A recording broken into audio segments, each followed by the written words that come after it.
Hello students, good morning. कैसे हैं आप लोग? आशा करते हैं आप लोग घर पर होंगे, स्वस्थ होंगे और सुरक्षित होंगे। मैं राहुल सर वैभव इंग्लिश स्कूल के द्वारा आप सभी स्टूडेंट्स की सहूलियत के लिए ऑनलाइन क्लासेस लेके आए हैं, जिसमें मैंने क्लास 8 का एक टॉपिक लिया था इंग्लिश का टेंस। टेंस के बारे में हमने पढ़ा था कि टेंस यानी कि क्या होता है, काल। काल यानी कि समय। टेंस कितने प्रकार के होते हैं हमने ये भी चर्चा की थी। टेंस यानी कि काल यानी कि समय 3 प्रकार का होता है। समय हमारा प्रेजेंट टेंस होता है, पास्ट टेंस होता है और फ्यूचर टेंस होता है। हम एक 2 मिनट की चर्चा कर लेते हैं। तो प्रेजेंट टेंस होता है, हमने बात की थी। पास्ट टेंस होता है, हमने चर्चा की थी। एक फ्यूचर टेंस होता है ना। प्रत्येक टेंस के कितने पार्ट होते हैं? 4 पार्ट होते हैं। प्रत्येक टेंस के कितने पार्ट होते हैं? 4 पार्ट होते हैं। इसका कौन सा होता है? सबसे पहले सिंपल, फिर कौन सा होता है? कॉन्टिन्यूअस, उसके बाद में कौन सा होता है? परफेक्ट, उसके बाद आता है हमारा परफेक्ट कॉन्टिन्यूअस होता है। हमने इसके बारे में चर्चा की थी। उसके बाद पास्ट में भी सेम चीज है। सबसे पहले पास्ट का होता है सिंपल, फिर पास्ट आता है कॉन्टिन्यूअस, उसके बाद हमने बात की थी पास्ट का परफेक्ट, और उसके बाद लास्ट में आता है past perfect continuous. Past perfect continuous, है ना। उसी प्रकार फ्यूचर टेंस में होता है स्टूडेंट्स। हमने जैसे बात की थी पिछली क्लास में कि फ्यूचर में भी सबसे पहले फ्यूचर सिंपल आता है, उसके बाद फ्यूचर कॉन्टिन्यूअस आता है, उसके बाद फ्यूचर परफेक्ट आता है, और उसके बाद लास्ट में हमारा आता है future perfect continuous. Future perfect continuous, है ना स्टूडेंट्स। जैसे प्रेजेंट के 4 पार्ट होते हैं: present simple, present continuous, present perfect, present perfect continuous. उसी प्रकार पास्ट में हमने बात की थी past simple, past continuous, past perfect continuous. फिर उसी प्रकार future simple, future continuous, future perfect और फ्यूचर परफेक्ट कंटिन्यूअस। इसका मतलब क्या हुआ? टेंस हमें पढ़ने 4, टेंस हमें पढ़ने हैं 3। प्रत्येक टेंस के कितने पार्ट होते हैं? मान लो एक प्रेजेंट का, एक पास्ट का, एक फ्यूचर का है, तो प्रत्येक टेंस के कितने पार्ट? 4 पार्ट इसके, 4 पार्ट इसके और 4 पार्ट इसके। टोटल हमें टेंस पढ़ने हैं 12। ओके। हमने उस दिन क्लास में स्टूडेंट जैसे चर्चा की थी कि प्रेजेंट टेंस में सबसे पहले कौन सा आता है? प्रेजेंट का सिंपल या फिर प्रेजेंट इंडेफिनिट टेंस। हमने उस दिन इस सब्जेक्ट के बारे में, इस टॉपिक के बारे में चर्चा की थी कि भाई प्रेजेंट सिंपल टेंस या प्रेजेंट इंडेफिनिट टेंस कौन सा होता है। चलो स्टार्ट करते हैं हमारी क्लास में। आज प्रेजेंट सिंपल टेंस को कंप्लीट करते हैं, और लास्ट में हमारे 2 मिनट की वीडियो में हम जितनी भी वक्त होती है, लगभग उम्मीद करते हैं कि मैं आपको 35 या 30 कम से कम वर्ब आपको और लिखाऊं, ताकि आप लोग घर पे अभ्यास करो वर्ब्स के बारे में कि वर्ब्स तीनों फॉर्म, चारों फॉर्म वर्ब्स की कौन कौन सी होती है, कैसे बनती है, एक एक चीज दिमाग में रखो अपने। ओके स्टूडेंट, सबसे पहले हम देखते हैं present simple tense. Present simple tense. Present simple tense कौन सा होता है स्टूडेंट्स? प्रेजेंट सिंपल टेंस वो होता है जहां पे क्या होता है, हमें हमारे हैबिचुअल एक्शन के बारे में बताता है, जो हमारे हैबिट के बारे में बताता है। हैबिचुअल एक्शन या फिर सिंपल या फिर कुछ भी हमारा क्वेश्चन मार्क ना हो, एक्सक्लेमेटरी मार्क ना हो, ना WH वर्ड हो, ना हमारा वो हेल्पिंग वर्ब से शुरू हो, ये कुछ भी नहीं होनी चाहिए। मतलब हैबिचुअल एक्शन जो डेली के आदतन कार्य है, हम रोज के जो कार्य करते हैं, ये आज का हमारा सारा कार्य है, वो प्रेजेंट इंडेफिनिट टेंस में या प्रेजेंट सिंपल टेंस में जाता है। हैबिचुअल एक्शन हो गया, सिंपल कार्य हो गया जो हम डेली रूटीन में हमारे करते हैं। उसके अलावा ये चीज जरूर ध्यान रखना, जहां पर क्वेश्चन मार्क आ जाए, एक्सक्लेमेटरी मार्क आ जाए, या WH या हेल्पिंग वर्ब से शुरू हो, तो वो हमेशा हमारा प्रेजेंट इंडेफिनिट टेंस नहीं होता है। प्रेजेंट इंडेफिनिट या प्रेजेंट सिंपल टेंस नहीं होता है। अब हम बात करते हैं प्रेजेंट सिंपल टेंस का एक एग्जांपल लेके हम बात करते हैं। अगर मैं लिखता हूं ही डैश डैश क्रिकेट,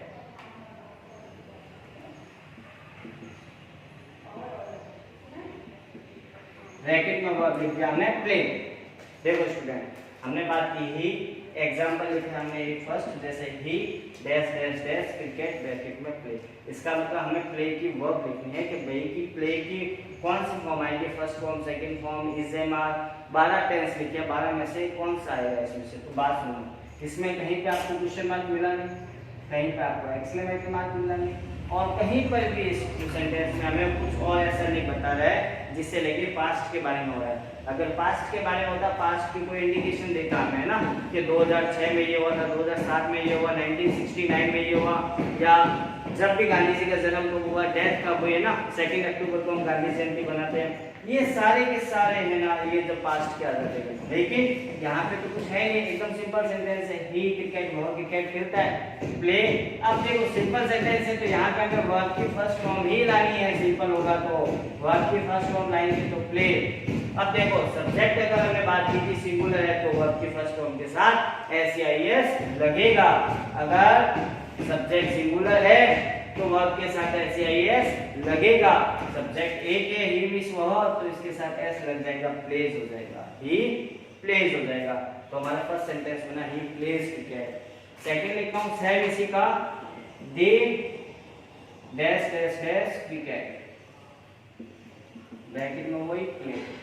अब देखो सेम चीज है ना, सिंपल बात हो रही है। तो यहाँ देखो अब सब्जेक्ट अगर सिंगुलर है तो एस या एस लगेगा, सब्जेक्ट अगर प्लूरल है तो एस या एस नहीं लगेगा। दे क्या है, सब्जेक्ट सिंगुलर या प्लूरल, हमने चर्चा की थी इस बारे में कि दे, आई, वी, यू और दे कौन से होते हैं, प्लूरल होते हैं। इनके साथ सिर्फ वर्ब की फर्स्ट फॉर्म आती है, they play cricket. Okay student, एक एग्जांपल और ले प्लूरल का। ओके, एक प्लूरल का एग्जांपल और लेते हैं हम, आई डैश क्रिकेट और ब्रैकेट में लिखते हैं हम वापस वही हमारा प्ले।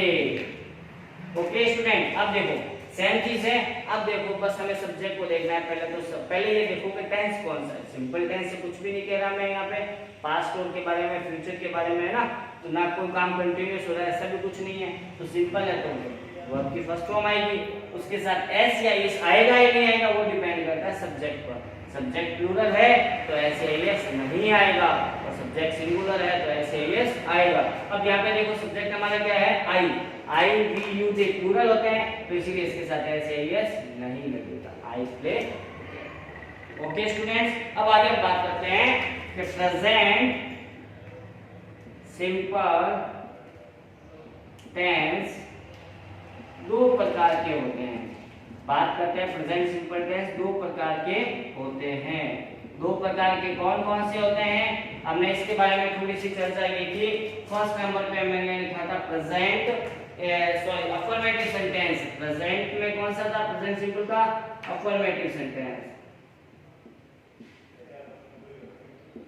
अफर्मेटिव टेंस, अफर्मेटिव कौन से होते हैं आपको पता होगा। अफर्मेटिव सेंटेंस मैंने आपको बताया भी थी क्लास में हमारी लास्ट, कि अफर्मेटिव सेंटेंस वो होते हैं जहां पर कभी भी नकारात्मकता का भाव नहीं आता है, जिस सेंटेंस में नॉट नहीं आता है, सिंपल सा सेंटेंस दिया हुआ होता है और वहां नॉट नहीं हो, नेवर नहीं हो, नथिंग नहीं हो, नोबडी नहीं हो, तो वहां पे सिर्फ हमारा प्रेजेंट सिंपल यानी कि अफर्मेटिव सेंटेंस होता है।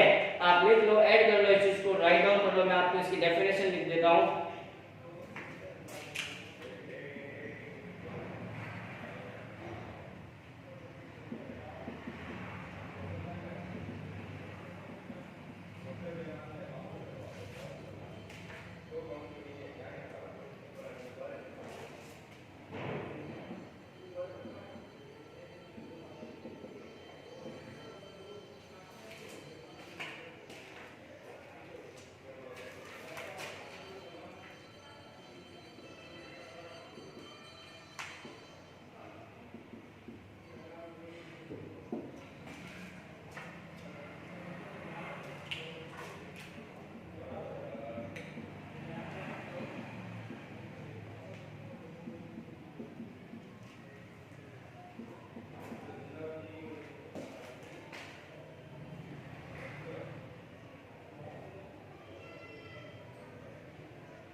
इसके स्ट्रक्चर के बारे में हमने बात की थी स्टूडेंट, सब्जेक्ट प्लस वर्ब की फर्स्ट फॉर्म, इसके साथ एस या ईएस लगता है।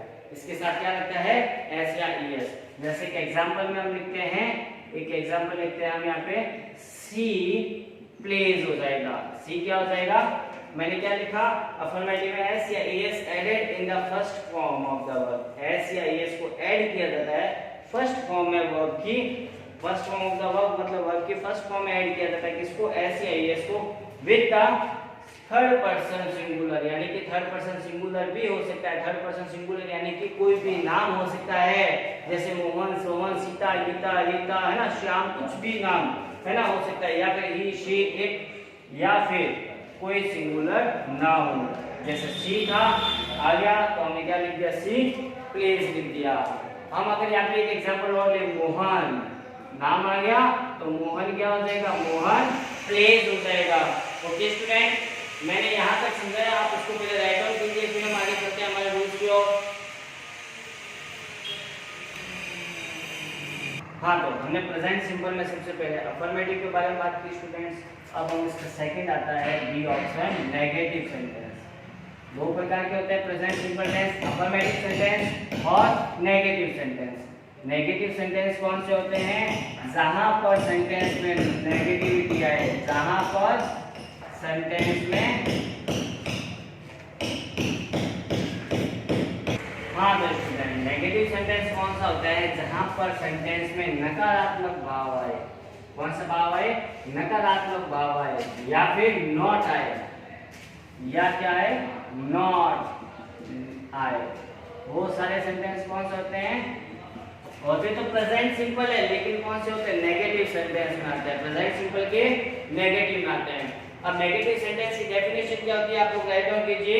If the subject is the, if the subject is the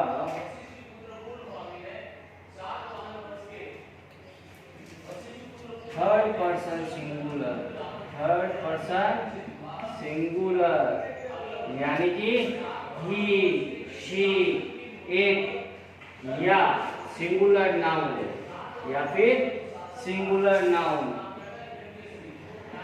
आए, तो वहां पर डज नॉट आएगा। नॉट अकेला नहीं आता है, वहां पर क्या आएगा, डज नॉट आएगा।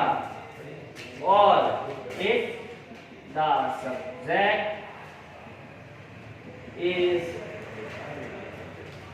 प्लूरल, सब्जेक्ट क्या हो हमारा, प्लूरल हो, यानी कि आई, वी, यू और दे, या फिर कौन सा हो, प्लूरल नाउन, प्लूरल नाउन आए, तो वहां पर डू नॉट आएगा। वहां पर क्या आएगा, डू नॉट आएगा। हम एग्जांपल करते हैं कुछ इसके डू नॉट और डज नॉट के। एक एग्जांपल लेते हैं, चलो।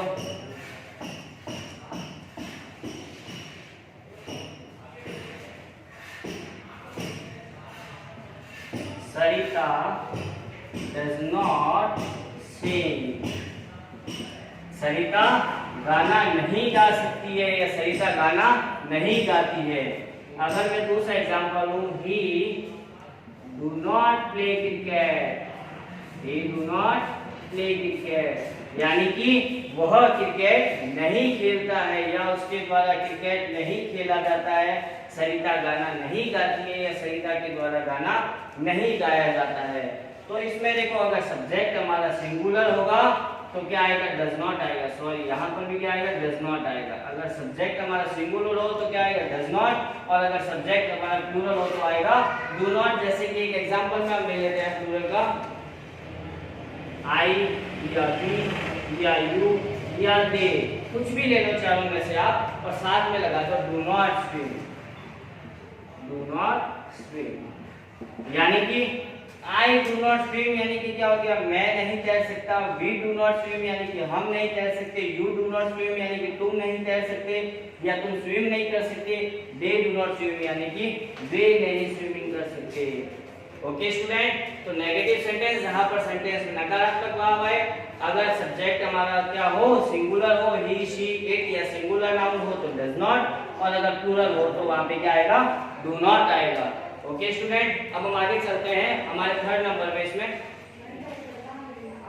हाँ तो स्टूडेंट, हमने जैसे बात की कि प्रेजेंट सिंपल टेंस एक अफर्मेटिव होता है, एक नेगेटिव होता है, और एक इसमें सेंटेंस बनता है इंटेरोगेटिव।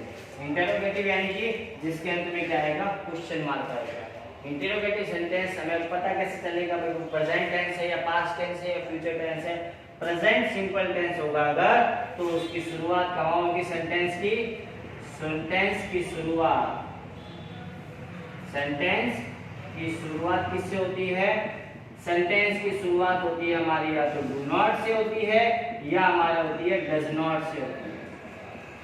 या तो डू नॉट आएगा स्टार्टिंग में या क्या आएगा, डज नॉट आएगा। अब वो कब आता है डू नॉट और डज नॉट, मैं लिख दिया when the subject is third person, जब हमारा सब्जेक्ट थर्ड पर्सन हो यानी कि ही शी इट या कोई सिंगुलर नाउन हो तो डज नॉट आता है सेंटेंस की शुरुआत में।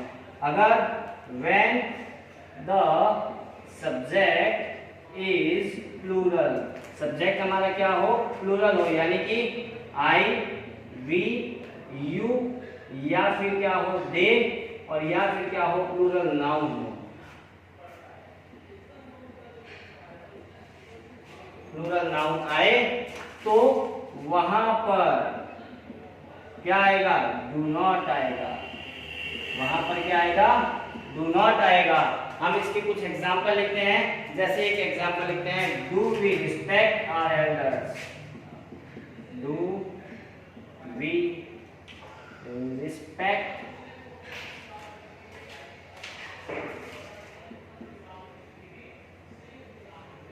Our elders, do we respect our elders, क्या हमें हमारे बड़ों की हमें क्या करनी चाहिए, आज्ञा का पालन करना चाहिए।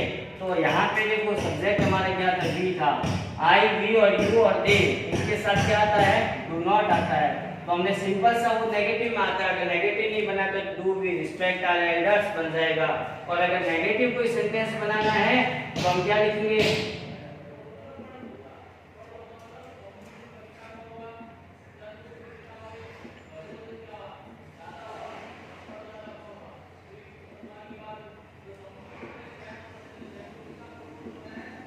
Do not you take drink, मतलब कि तुम्हें ड्रिंक नहीं करनी चाहिए, तुम्हें ड्रिंक नहीं लेनी चाहिए। अगर नेगेटिविटी आए तो डू नॉट आ जाएगा, अगर पॉजिटिव आए तो डू आ जाएगा। सिर्फ वो डिपेंड करता है हमारे सब्जेक्ट के अनुसार, अगर सब्जेक्ट प्लूरल है तो डू आ गया, अगर सब्जेक्ट वापस हमने देखा यू प्लूरल आता है तो क्या आ गया, डू नॉट आ गया नेगेटिव बनाए तो। एक और हम सिंपल सा सब्जेक्ट लेते हैं जिसमें हमारे सिंगुलर आ जाए, डज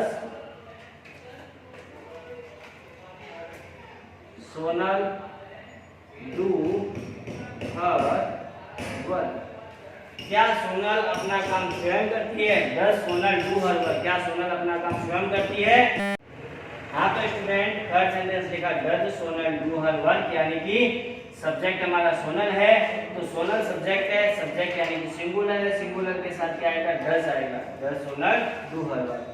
तो हमने सिंपल प्रेजेंट टेंस के बारे में बात की कि तीन प्रकार के अफर्मेटिव, नेगेटिव और इंटरोगेटिव। अब इसमें कुछ एडवर्ब्स होती है जिनको हमें याद करना होता है कि भाई अगर ये एडवर्ब आ जाए तो वो हमेशा प्रेजेंट सिंपल टेंस होता है। उसके बारे में चर्चा हम हमारे अगली नेक्स्ट क्लास में करेंगे। ओके स्टूडेंट, आप लोग इसको अच्छी तरीके से अपनी फेक कॉपी बनाइए, उसमें उतारिए, जहां प्रॉब्लम आती है कमेंट बॉक्स में अपना कमेंट जरूर दें ताकि आपकी प्रॉब्लम को सॉल्व कर दिया जाए। Okay, good bye.